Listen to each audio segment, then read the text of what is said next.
পঞ্চায়ত নিৰ্বাচনৰ মাজত মাথো কেইটামান দিন থকা প্ৰাকখনত ইতিমধ্যে প্ৰাৰ্থীসমূহে তেওঁলোকৰ নিজা নিজা যি নিৰ্বাচনী প্ৰচাৰসমূহ কৰি আছে আৰু বৰ্তমান লোহিতমুখ যি জিলা পৰিষদৰ নিৰ্দলীয় প্ৰাৰ্থী জনতা কাৰ্ডং আছে, জনতা কাৰ্ডঙে ইতিমধ্যে বিভিন্ন তেওঁলোক অঞ্চলসমূহত গৈছে আৰু এনেদৰে প্ৰচাৰ অভিযান ইতিমধ্যে তেখেতে চলাই আছে। মই পোনে পোনে আপোনাৰ ওচৰলৈ আহিব বিচাৰিছোঁ, কওকচোন কেনেধৰণে প্ৰচাৰ অভিযান চলাই আছে, কেনেকুৱা পাইছে ৰাইজৰ সঁহাৰি? প্ৰথমতে প্ৰতিদিন টাইমলৈকে ধন্যবাদ জ্ঞাপন কৰিছোঁ।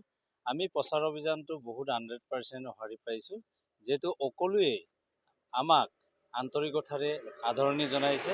এইকাৰণে 11 নং লোহিতমুখ জিলা পৰিষদৰ ইনক্লুডিং 7খন গাঁও পঞ্চায়তৰ আমাৰ পিতৃ মাতৃৰ লগতে আমাৰ সন্মানীয় ভোটাৰসকললৈ অশেষ ধন্যবাদ জ্ঞাপন কৰিছোঁ, যিহেতু অন্তৰেৰে আন্তৰিকতাৰে আমাক আদৰণি জনাইছে।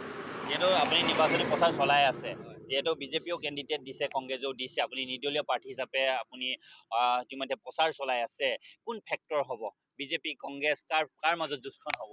একচুৱেলি বিজেপি বুলি নহয়, এইটো লক্ষণত মিলি মোৰ কোনো ফেক্টৰ নহয় আৰু ৰামু পাৰ্টিৰো মোৰ কোনো ফেক্টৰ নহয়। মই যিহেতু 100% ওলাই যাম, এইটো মোৰ আত্মবিশ্বাস আছে আৰু আপোনালোকৰ জৰিয়তে জনাই দিছোঁ। ৰাইজৰ সঁহাৰি কেনেকুৱা পাইছে? ৰাইজৰ সঁহাৰি আমি সুন্দৰভাৱে পাইছোঁ, অতি আন্তৰিকতাৰে পাইছোঁ, যিহেতু আমাক অতি আন্তৰিকতাৰে আমাক আদৰণি জনাইছে আৰু নিমন্ত্ৰণ কৰিছে। আমাৰ কাষলৈ আহক আৰু আমাৰ ভোটলৈ আহক, আমাৰ ৱাৰ্ডলৈ আহক, আমাৰ চুবুৰীলৈ আহক, আমি আন্তৰিকতাৰে আশীৰ্বাদ আৰু দিয়া পৰামৰ্শ আগবঢ়াম বুলি আমাক মাতিছে, আমি গৈ আছোঁ। এইমতে আমি হয় পৰশ, এই মুহূৰ্তত আপোনাক ধন্যবাদ জনাম।